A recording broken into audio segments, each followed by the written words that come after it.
In today's video, I'm going to teach you how to filter tasks in Microsoft Project.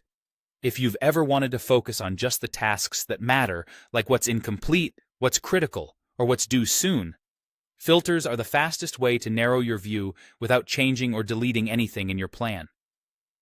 Let's start with the quickest option: predefined filters. Microsoft Project includes ready-made choices such as incomplete tasks, milestones, critical, and active tasks.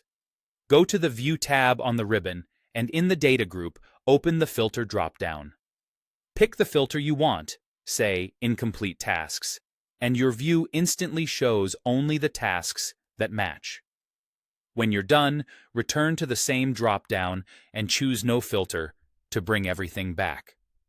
A practical tip here is to use active tasks or incomplete tasks during status meetings so you can stay focused on what's currently in play. If you like the Excel-style approach, turn on auto filters for quick, column-based filtering. On the View tab, in the Data group, select Display Auto Filter. You'll see small arrows appear in each column header.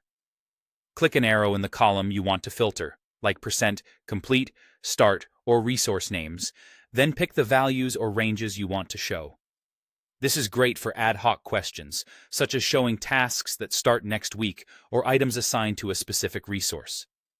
To clear a filter in that column, open the same arrow and choose Clear All Filters. If you no longer need the autofilter arrows, toggle Display Autofilter off from the same place. For more advanced scenarios, create a custom filter. Go to the View tab, open the Filter dropdown, and choose More Filters. In the dialog, click New. In the Filter Definition window, give your filter a clear name. Under Field Name, choose what you want to filter by: duration, resource names, start, and so on. Under Test, pick the condition, such as is greater than or contains. Under Values, enter the number, text, or date you want to match.